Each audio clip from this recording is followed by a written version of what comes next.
Olá, boa tarde, paz do Senhor. Hoje, domingo, dia 1º de agosto de 2021, o dia que o Senhor já preparou, já concretizou, já é uma grande realidade e a gente já viveu e já está vivendo esse dia de 1º de agosto. É um dia maravilhoso, eu falei de manhã, por quê? Porque são já 7 meses que nós já completamos do ano de 2021. Nós já estamos no 8º mês, né?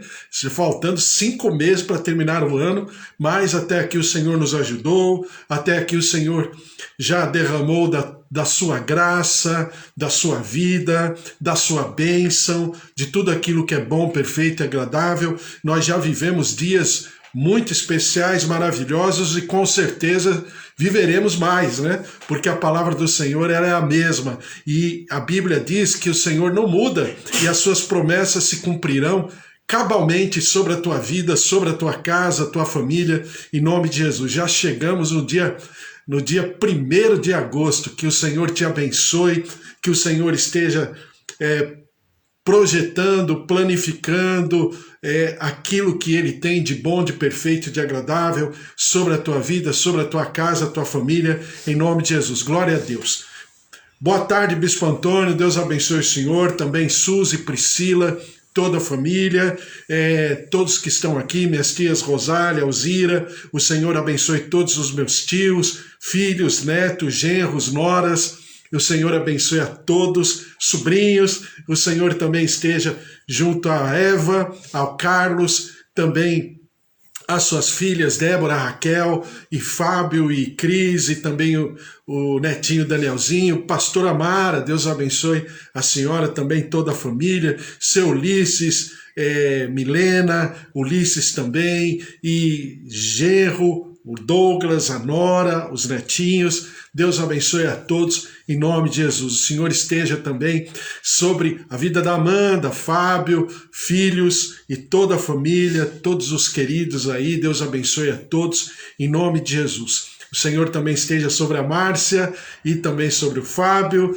e também sobre o seu Augusto, Dona Efigênia, filhos, netos, Luiz Henrique e todos da família, Cris, seus pais, o Senhor esteja sobre cada um em nome de Jesus. Que a glória, a presença, a plenitude do Senhor esteja também, meus pais, Dona Nadir, seu Toninho, seu João, Dona Dária, Deus abençoe a todos em nome de Jesus. Glória a Deus. Estamos mais uma vez lendo a palavra do Senhor e hoje de maneira especial, hoje é dia de Santa Ceia, né? Hoje é dia que nós trazemos à memória a morte do Senhor Jesus, porque na sua morte nós fomos reconciliados com a cura, com a saúde, com a vida, e claro, na sua ressurreição nós fomos aliançados numa nova etapa, num novo tempo, uma aliança plena, perfeita, eterna, que o Senhor derramou, derrama e está derramada sobre a nossa vida de maneira eterna, de maneira perfeita, e o Senhor esteja sobre a tua vida também, e nós estamos comemorando esse 1º dia do mês de agosto com Santa Ceia do Senhor, uma grande bênção. Estamos falando nesses dias sobre escatologia. Já faz bastante tempo eu estou falando, eu sempre falo que é um tema maravilhoso, mas já que nós falamos todo dia um pouquinho, todo dia uma porção da palavra de Deus, tem sido maravilhoso porque a gente tem revisitado todos os conceitos, como diz Paulo, né? Nós temos visitado os rudimentos da palavra e do que significa, né, essa doutrina da escatologia, porque em cima disso também a gente visita o plano de salvação, todo o plano de redenção da humanidade através de Jesus Cristo. E o grande tema da escatologia é a volta do Senhor Jesus. E ao redor, né, desse tema principal, que é a volta do Senhor Jesus, nós temos falado de outros temas, né, e de outros momentos, traçando naquilo que a Bíblia chama, né, dos acontecimentos, dos últimos acontecimentos, ou daquilo que nós chamamos de toda essa história, historicidade, né, cronológica, né, e cronologia dos fatos e não do tempo em si. Né? E já falamos, hoje de manhã eu estava falando daquilo que eu creio ser a parábola mais mais profundas da escatologia, no sentido das eras, dos ciclos, que é a parábola do bom samaritano, né? Falando sobre, simbolicamente falando, aquilo que significa o viajante descer de Jerusalém para Jericó, o que significa a era sacerdotal, a era levítica e agora a era do bom samaritano. Nós estamos nessa era, porque o bom samaritano, ele inaugura essa era quando ele vai até aquele viajante, que simboliza a humanidade, e cuida daquele viajante, e leva para o hospedeiro, entregando para o hospedeiro, que simboliza o Espírito Santo, né? E a hospedaria, que simboliza exatamente essa comunhão.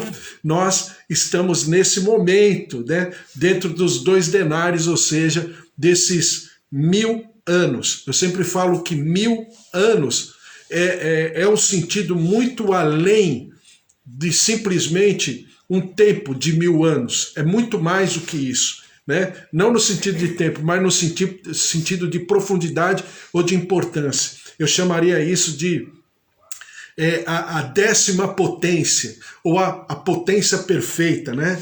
A principal e plena potência, que é quando nós estamos nesse espaço em que o grupo gentílico está sendo tratado pelo Senhor, está sendo, nesse espaço, capacitado a se arrepender e a estabelecer a conexão com Jesus Cristo através da salvação e através do seu senhorio. E tudo isso, quando a gente fala exatamente sobre a autoridade da igreja, a autoridade do povo de Deus e do que significa essa autoridade em cima de tudo isso. E nós temos aprendido e falamos já de tribulação, o princípio das dores, os acontecimentos que antecedem a grande tribulação, que eu falo para você, e agora eu dei a minha opinião, né? Que eu acho que nós estamos passando pela tribulação, e nessa tribulação que vamos dizer, é um processo, né? Olhando nesse aspecto, é um processo degenerativo do gênero humano, degenerativo da sociedade humana, dos princípios, da ética, da moral, tudo aquilo que foi anteriormente, vamos chamar assim, patamares de sustentação, isso está se desgastando, né? A cada dia mais. E nós vemos isso nos fundamentos mais primordiais de uma sociedade, de uma convivência, né? E isso se chama, segundo eu entendo na palavra do Senhor, rumores de guerra. Porque não é apenas um país contra o outro, que também existe, como sempre existiu. Mas rumores de guerra é alguma coisa que a gente acha, que as pessoas pensam a respeito e ficam confabulando, né? E ficam projetando quadros para o futuro, que geralmente são quadros negativos. Haja vista o que acontece quando falam, por exemplo, da criação, quando falam da natureza, quando falam da moral, quando falam da ética, quando falam de vários temas em que a sociedade está como que patinando, ou até mesmo voltando atrás, né? Em patamares que até então eram coisas até normais, mas que agora não. Agora fica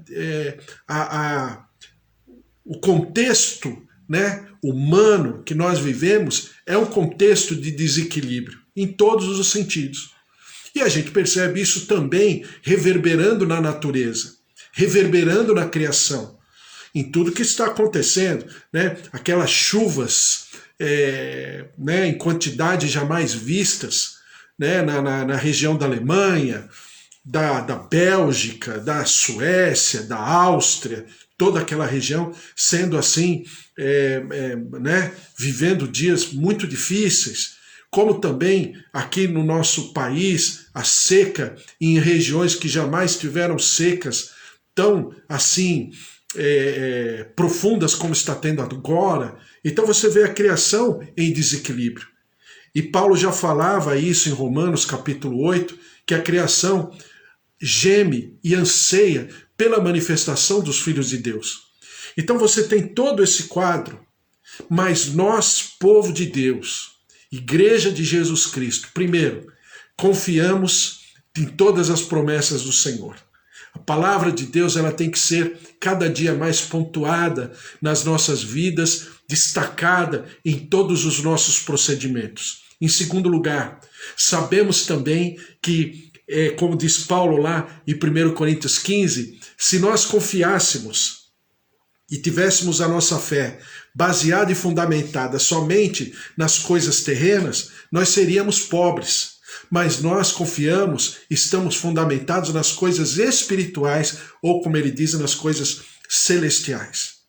E isso faz de nós um povo que está almejando, desejando, esperançoso nos últimos acontecimentos, não porque queremos a aflição de alguém ou a destruição de alguém, mas é porque queremos que Jesus volte. Ora vem, Senhor Jesus. Maranata, ora vem, Senhor Jesus, como diz o livro do Apocalipse. Então, em tudo isso, a nossa aliança com Deus, ela precisa estar cada dia mais profunda, mais espessa, mais contextualizada naquilo que fazemos, naquilo que sentimos e naquilo que procedemos. Porque, com certeza, o que os olhos não viram, os ouvidos não ouviram e não subiu ao coração humano, é exatamente isso que o Senhor tem para nós. Então nós temos lido, e eu quero destacar uma das passagens mais impressionantes que eu creio, que eu leio sempre, e não tem sido diferente agora, falando sobre escatologia, sobre o Senhor tratar o justo como justo e o ímpio como ímpio. E a palavra do Senhor, em Gênesis capítulo 18, versículo 25, diz assim: longe de ti o fazeres tal coisa, matares o justo com o ímpio, como se o justo fosse igual ao ímpio. Longe de ti, não fará justiça o juiz de toda a terra? Então é exatamente a indagação de Abraão e a resposta de Deus, claro, positiva, né, àquilo que Abraão está pensando, que realmente ímpio e justo têm tratamento diferenciado. Por quê? Porque a Bíblia diz: então verás a diferença entre aquele que serve e aquele que não serve. E essa lógica também perspassa pela escatologia, pelos últimos acontecimentos. E nós já entendemos que a igreja terá sim o seu momento do arrebatamento, o momento em que a noiva se encontrará com a noiva sobre as nuvens, como diz a palavra. E haverá sim, após esse arrebatamento, o início da grande tribulação. Não é a tribulação que nós vivemos hoje, mas a Bíblia chama de grande tribulação, que é quando dará início a última semana de Daniel, a 70ª semana de Daniel, né, que é a semana de número 70. E aí tudo vai acontecer, e aí é que fala ali o livro do Apocalipse, do capítulo 5 de Apocalipse até o capítulo 20, que diz respeito a todas as coisas que acontecerão, os acontecimentos cronológicos que acontecerão nesse momento da grande tribulação. 7 selos, 7 trombetas e tudo aquilo que vai acontecer durante esse período, quando fala do Apocalipse 5 até o Apocalipse 20, inclusive da meretriz, da queda da Babilônia e tudo aquilo que os 3 ais e tudo aquilo que a palavra do Senhor fala ali a respeito no livro do Apocalipse. Então, é isso, e é sobre essa aliança que nós comemoramos e nós celebramos. A aliança de que o Senhor terá cuidado de nós sempre, como diz lá em Isaías 26, versículo 20, vai, pois, povo meu, entra nos teus quartos, fecha as tuas portas sobre ti, esconde-te só por um momento, até que passe a ira. Então, o cálice da ira de Deus não está destinado ao povo de Deus. O cálice da ira de Deus está destinado àquele povo que não desejou ser povo de Deus. Como a Bíblia fala, os injustos.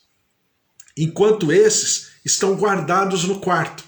Como foi com o povo lá no tempo do Egito, quando foi da 10ª praga, a praga dos primogênitos. O que aconteceu? Exatamente isso. o povo precisou ficar, né? E agora a gente está falando muito disso esses dias, né?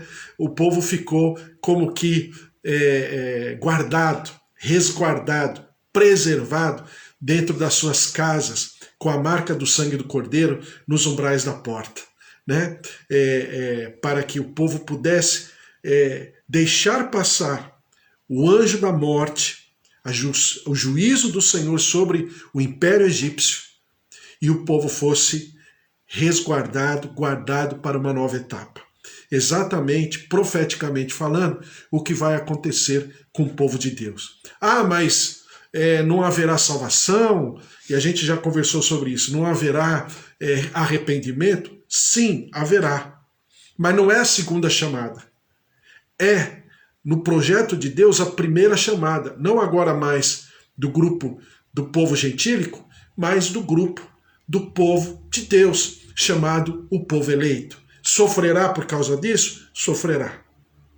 Será ruim? Com certeza. Haverá flagelo? Haverá flagelo. Mas como eu já disse para você, infelizmente, é um grupo, é um povo que sofreu por muitos séculos, por muitos tempos. Havia uma guerra, um conflito um pouco mais, vamos chamar assim, mais grave, esse povo estava sofrendo no meio.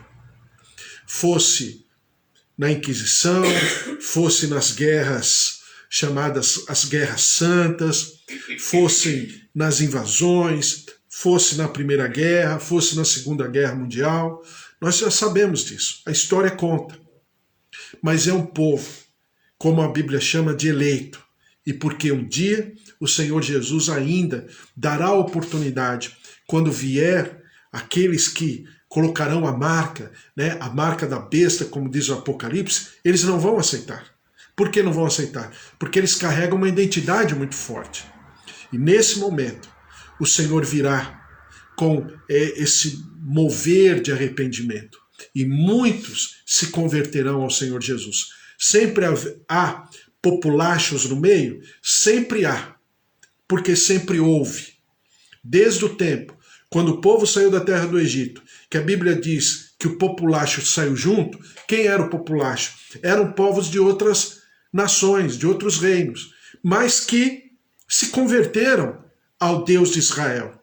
E por que se converteram? Como também alguns egípcios se converteram no tempo, né, naquele tempo, quando Moisés ensinou e ordenou que o povo passasse nos umbrais da porta o sangue do Cordeiro de Deus, com certeza, alguns dos povos estrangeiros também fizeram.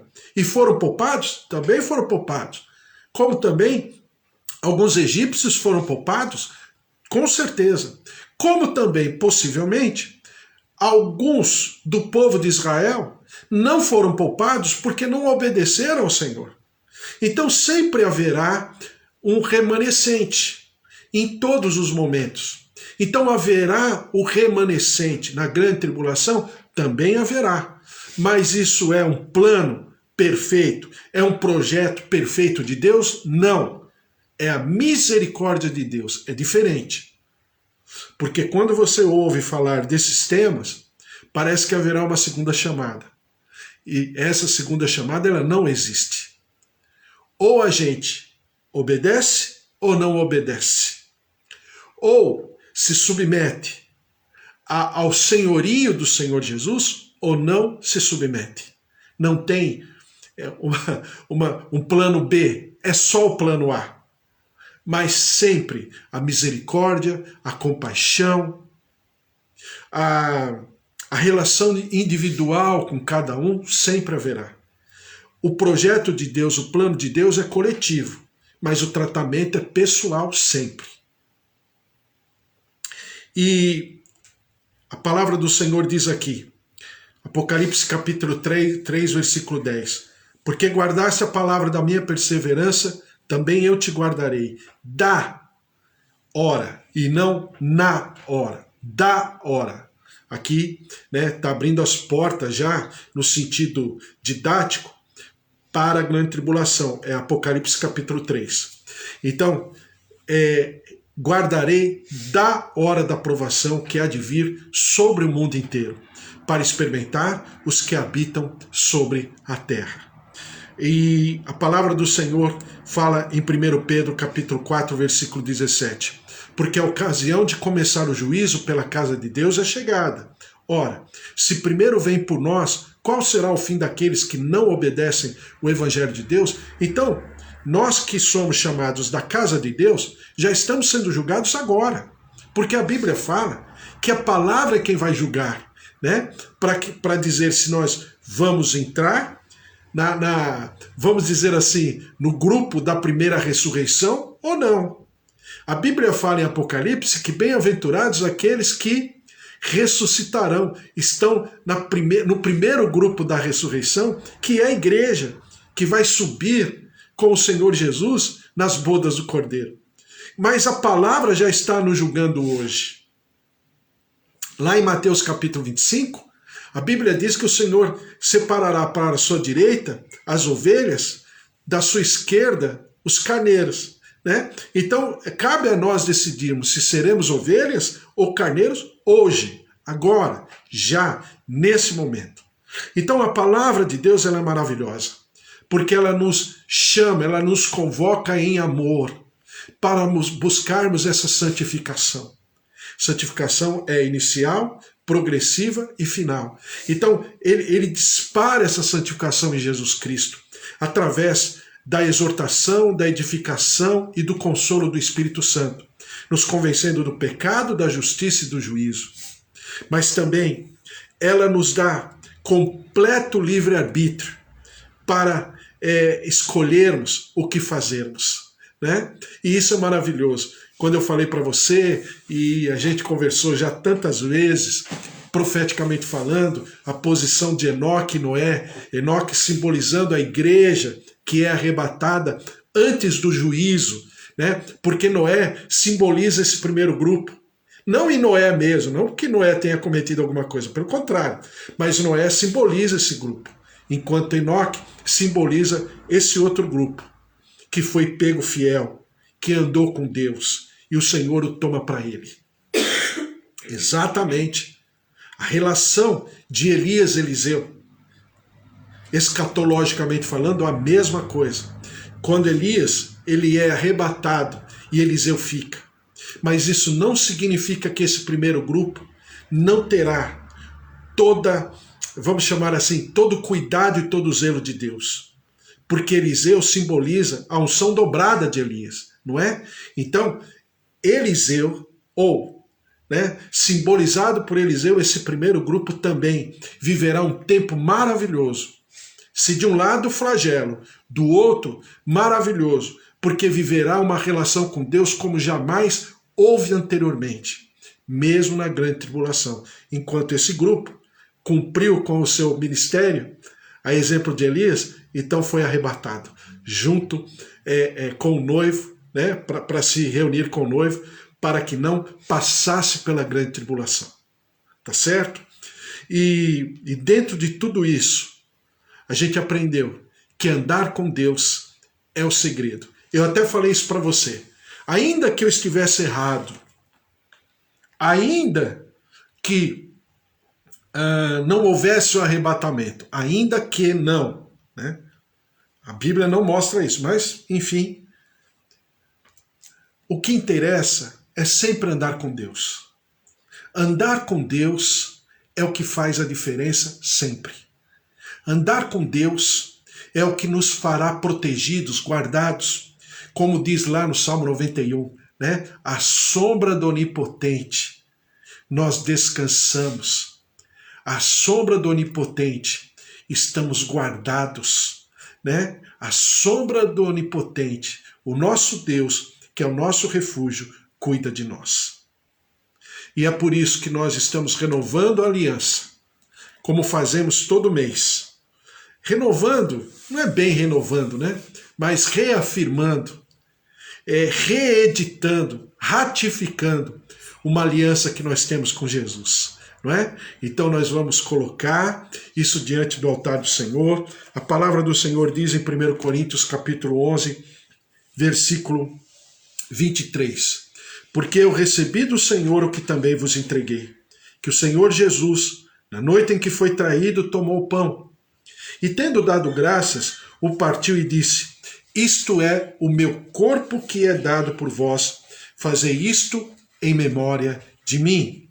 Por semelhante modo, depois de haver ceado, tomou também o cálice, dizendo: este cálice é a nova aliança, no meu sangue, fazei isto todas as vezes que o beberdes em memória de mim. Porque todas as vezes que comerdes este pão e beberdes o cálice, anunciais a morte do Senhor até que ele venha.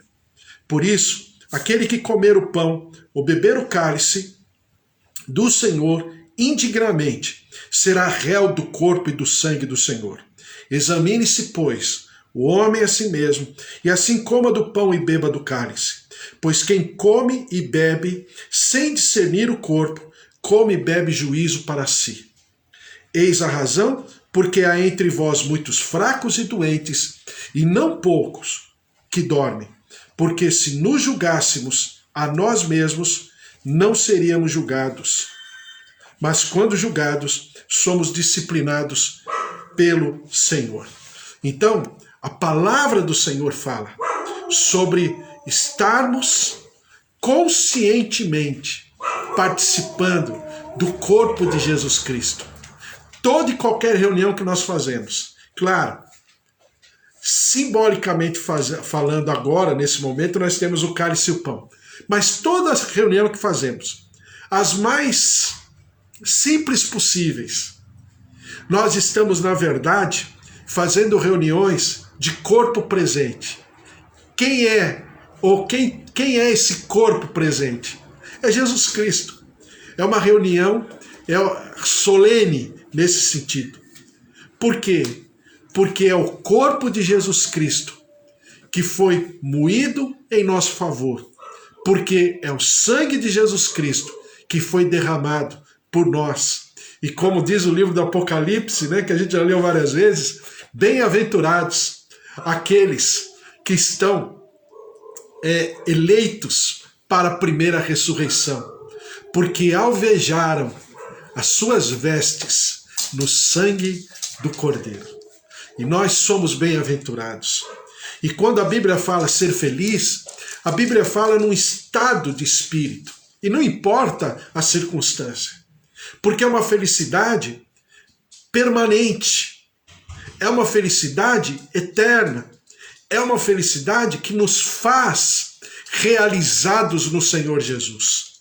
E isso é maravilhoso para a nossa saúde mental, emocional, psicológica, a nossa saúde física. Então, participar desse momento, com essa maturidade, com essa consistência, é para a nossa saúde. Daí, alguns não entenderem e serem fracos, e outros que já morreram, vamos chamar assim, antes do tempo. Por quê? Porque não entenderam. Mas a igreja de Jesus Cristo, a igreja que tem a sua vestimenta alvejada no sangue do Cordeiro de Deus, essa vive em saúde, em alegria de saúde e de propósito, porque é uma igreja feliz.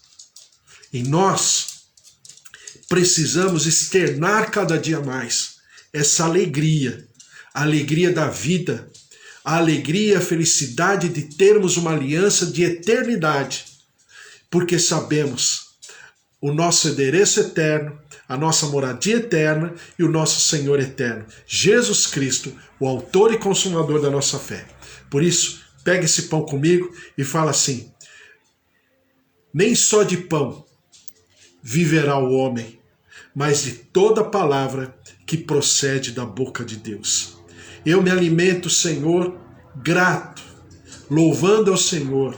Eu me alimento todos os dias com a Tua palavra, porque eu sei que meditando na Tua palavra, de dia e de noite, eu não me desviarei, nem para a direita, nem para a esquerda, mas eu prosperarei em toda a minha caminhada. Por isso, Senhor, eu me sinto privilegiado, porque um dia o Senhor me resgatou das trevas para a sua maravilhosa luz. E hoje eu posso comemorar e celebrar a palavra como alimento permanente, eterno, a tua palavra no meu coração. Comamos todos em nome de Jesus.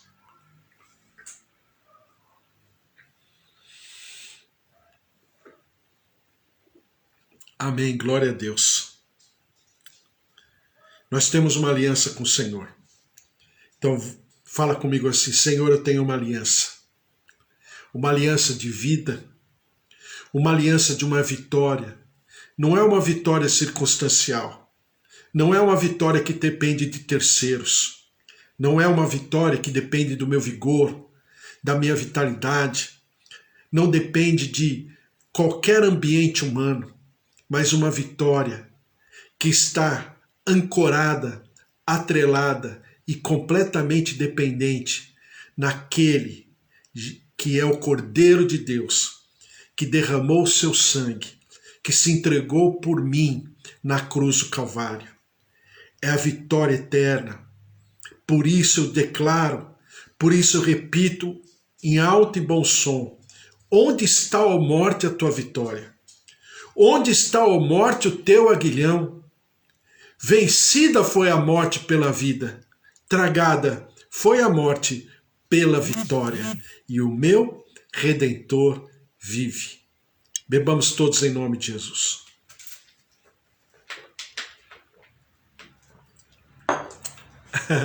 Amém, glória a Deus. Em nome de Jesus, glória a Deus. Glória a Deus por esse momento. Glória a Deus. Quando a gente começa a pensar de tudo, tudo aquilo que a palavra do Senhor diz, que ela tem por falar a cada dia, e quando a gente tem esse privilégio de gratidão, a humanidade está perdida, o mundo está cada vez mais à deriva, a sociedade humana está completamente descontrolada, desequilibrada. Enquanto isso, existe um povo chamado pelo nome do Senhor, que permanece fiel, que permanece consistente e que vive, com certeza, a alegria do Senhor. Vamos orar? Vamos orar pela nossa casa, pela nossa família, pelos nossos queridos, orar por tudo isso que nós temos vivido a cada dia. É uma aliança que não tem sombra de variação. É uma aliança que não tem circunstâncias.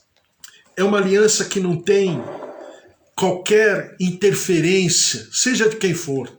Porque a Bíblia fala que ninguém pode mais nos separar dessa aliança, ou como diz lá a palavra do Senhor, quem nos separará do amor de Deus? Não é assim? Romanos capítulo 8. Porque não tem como separar. Já foi estabelecido. Já foi derramado. Ele já venceu. Ele já tomou o livro.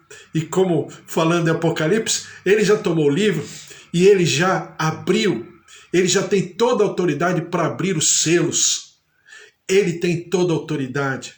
E não há nome que se nomeie, nem no céu, nem na terra ou debaixo da terra, maior do que esse nome, Jesus Cristo, o nosso Senhor e o nosso Salvador. Vamos orar? Colocar os nossos pedidos, nossa casa, nossa família, nossos queridos, diante do altar do Senhor, em nome de Jesus. Vamos orar. Senhor, nosso Deus, nosso Pai, nós te louvamos e te agradecemos por tudo aquilo que o Senhor já tem feito e realizado. Se não fosse isso, se não fosse a tua cobertura, se não fosse, ó Deus, a tua proteção, a nuvem da tua glória, ó Deus, sobre as nossas vidas, a coluna de fogo na nossa frente, indo à frente das nossas vidas, se não fosse a tua retaguarda de proteção, nós não estaríamos aqui. Por isso a ti todo louvor, toda honra e toda glória. Derrama-te, ó Deus, derrama-te sobre os nossos queridos, todos aqueles a quem nós amamos, nossos familiares, o pai, a mãe, o marido, a esposa, filhos, netos, avós, tios, sobrinhos, genros, noras. Senhor, derrama-te com a tua graça, com a tua glória, protegendo, guardando. Visita-nos, ó Deus, com essa plenitude de aliança. Visita-nos no nosso corpo, no nosso organismo, preservando, fortalecendo, tonificando. Ó Deus, membros, órgãos, sangue, circulação sanguínea, artérias, veias, rins, fígado, pâncreas, tireoide, olhos, ouvidos, toda a inflamação, toda a infecção, toda comorbidade, Senhor, vulnerabilidade de saúde, seja física, orgânica, mental e emocional, derrama-te com a tua cura, vem com a tua saúde, move-te dos céus, em nome de Jesus, em nosso favor, em favor dos nossos queridos, em nome de Jesus, traz da tua graça, traz da tua plenitude de vida. Reconstrua-nos, ó Deus, na nossa saúde, restaura-nos, ó Deus, no nosso organismo, na nossa mente, e nós daremos sempre ao Senhor todo louvor, toda honra e toda glória. Senhor, nós te clamamos pelo nosso país, pelo nosso Brasil. Senhor, o nosso povo sofre, o nosso povo, ó Deus, é impotente, é desprezado, é banalizado, ó Deus, por uma série de razões, e até mesmo pelos gestores públicos, sejam de todas as áreas, de todas as situações e regiões. Senhor, tem misericórdia, move-te em nosso favor, vem com a tua saúde, com a tua cura, liberta-nos da maldição da terra. Ó Deus, perdoa-nos nos nossos pecados, na nossa iniquidade, na nossa incapacidade de enxergarmos o Senhor como nosso Senhor e o nosso Salvador como povo, como nação. Deus de maravilhas, e perdoa-nos também como igreja, por nem sempre vivermos o tamanho, a plenitude, como diz a tua palavra, a perfeita varonilidade do varão perfeito, que é Jesus Cristo. Por isso, ó Senhor, tem misericórdia, cura o nosso povo, a nossa terra, a nossa nação. E quanto a nós como povo teu, Senhor, que seja um mês de agosto maravilhoso, que seja um mês, ó Deus, de grandes conquistas, realizações, vitórias, prosperidade. Por onde nós formos, o Senhor esteja à nossa frente, o Senhor esteja sobre o nosso lar, a nossa casa, a nossa família, o Senhor esteja pavimentando o nosso caminho, por onde andarmos, aonde nós pisarmos com a planta do nosso pé, aonde tocarmos com a palma das nossas mãos, o Senhor nos dê por concessão, e nós possamos, ó Deus, expressar, nós possamos reverberar o teu reino, a tua pátria aqui na terra, e sejamos, ó Deus, pessoas cheias da autoridade, do poder do teu Santo Espírito.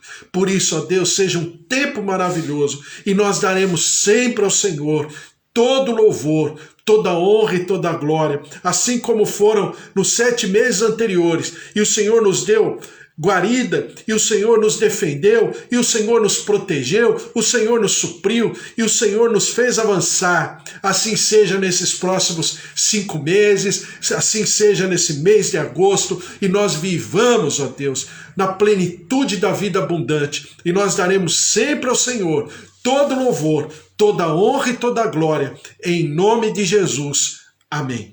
Amém? Glória a Deus, que o amor do Deus Pai Todo-Poderoso, que fez o céu e a terra, e a vida vitoriosa em Jesus Cristo, e as consolações do Espírito Santo da promessa, estejam sobre a tua vida, a tua casa, a tua família, os teus sonhos, os teus projetos, esteja a cada dia identificando a plenitude e a presença do Senhor no teu andar, no teu caminhar, em nome de Jesus.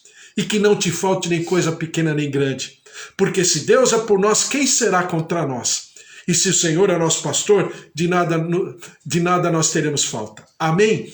Glória a Deus. Um beijo para você, uma semana maravilhosa, um finalzinho de domingo na presença do Senhor. O Senhor te abençoe, o Senhor te guarde, e você tenha aí com a tua família, na tua casa, um finalzinho de domingo maravilhoso, e uma semana muito especial e memorável em nome de Jesus. Amém? Glória a Deus, um beijo para todos, Bispo Antônio, Márcia, Deus abençoe Eva, familiares, meus pais, Deus abençoe a todos em nome de Jesus, seja um tempo muito especial em nome de Jesus. Valeu? Deus abençoe, amanhã, segunda-feira, 10 horas da manhã, tô de volta, todos os dias 10 horas, entra ali no Instagram, entre no Facebook, no YouTube, faça a tua inscrição, tem tudo direitinho lá, todos os dias estão ali arquivados, tudo aquilo que a gente tem pensado sobre escatologia. É um tema interessante, muito gostoso de conversar, de aprender, de desenvolver, né? De rever, né? Os nossos princípios espirituais, alimentando a inteligência da nossa fé, e que você esteja aí participando. Deus abençoe, um domingo aí, um finalzinho maravilhoso, e que o Senhor te dê um mês de agosto memorável e inesquecível em nome de Jesus, tá certo? Beijo para você, até amanhã, fique na paz do Senhor, tchau, tchau!